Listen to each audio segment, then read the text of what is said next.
ఏదైనా ఒక పని చేసినప్పుడు పలానా ఆర్గనైజేషన్ నుండి దాని సపోర్ట్తో మనం ముందుకు వెళ్తూ ఉంటాం.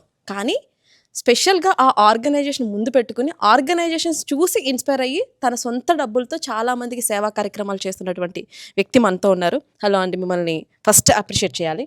ఎందుకు అంటే ఏ పనైనా వేరే వాళ్ళ గొప్ప కోసమో లేదంటే మనం పేరు కోసమో చేస్తుంటారు. కానీ మీరు వెనకుండి ఒక ఆర్గనైజేషన్ త్రూ మీరు ఇవన్నీ చేయడం అనేది చిన్న విషయం కాదు. సో మా ప్రేక్షకులందరికీ మీ గురించి చెప్తే నలుగురు ఇన్స్పైర్ అవుతారని చెప్పి. హాయ్, నా పేరు చంద్రశేఖర్ ఝాడే అండి. సో నాది Sirpur Kagaznagar Balaji అనుకోడా.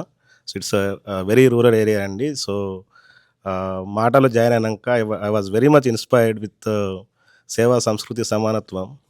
On the same line నేను కూడా ఒక ఇన్స్పైరేషన్ తోటి మన ఊర్లో ఎందుకు ఒక ట్రస్ట్ పెట్టి, ఒక పల్లెటూరులో ఎందుకు ట్రస్ట్ పెట్టి రన్ చేయొద్దని కాన్సెప్ట్ తోటి, విద్య, ఆరోగ్య, ఆర్థిక సాధికారత అన్న కాన్సెప్ట్ తోటి సో ట్రస్ట్, ఒక నాన్ ప్రాఫిటబుల్ ట్రస్ట్ ఓపెన్ చేసి, సో పిల్లలకు స్టడీ సర్కిల్, అక్కడ గవర్నమెంట్ స్కూల్స్ ఉన్నాయి, గవర్నమెంట్ స్కూల్స్లో చదువుతున్న పిల్లలకు స్పోకెన్ ఇంగ్లీష్, మెయిన్గా స్పోకెన్ ఇంగ్లీష్ మీద, అక్కడ పల్లెటూరులో స్పోకెన్ ఇంగ్లీష్ అండ్ ఇంగ్లీష్ రాదు యాక్చువల్గా.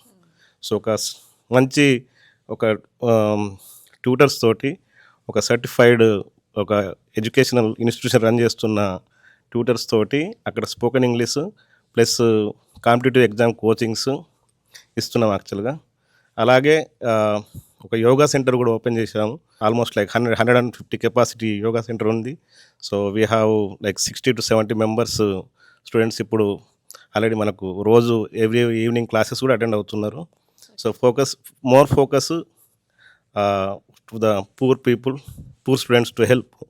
ఒక సక్సెస్ స్టోరీ ఏంటంటే, మేము నవోదయ కోచింగ్స్ ఇస్తానికి అప్లికేషన్స్ కోసం వెయిటింగ్ చేస్తున్నాం అన్నట్టు. 5th క్లాస్కే ఇవ్వాలన్నట్టు, కానీ ఎవరు ముందుకు వస్తలేరు యాక్చువల్లీ. సో తర్వాత ఆలోచించినప్పుడు ఒకసారి పొద్దున్న లేసి ఏమవుతుంది అని ఆలోచించేసరికి అక్కడ అనిపించింది, సరే మేమే అప్లికేషన్ ఫీజ్ పే చేద్దామంటే, సో వీ గోట్ 25 స్టూడెంట్స్ ముందుకు వచ్చి, so they are able to fill the forms. ఇప్పుడు 25 స్టూడెంట్స్కి మేము నవోదయ కోచింగ్ ఇస్తున్నామండి యాక్చువల్లీ. సూపర్ అండి. సో శ్రీమంతుడు నిజమైన శ్రీమంతుడు అని అనాలి. ఎందుకంటే ప్రతి మనిషికి విద్య కావాలి, దాంతోపాటుగా ఆరోగ్యం కావాలి. ఈ రెండింటిని ఇస్తేనే మనిషి ఎక్కడైనా సర్వే అవ్వగలుగుతారు. ఆ విద్య అనేది ఉంటే ఎక్కడైనా మనం ముందుకు వెళ్ళి సహాయం చేసే పొజిషన్లో ఉంటాము. సో ఈరోజు మాట అంటేనే సేవ, సంస్కృతి, సమానత్వం అని చెప్పి నిలబెట్టుకుంది.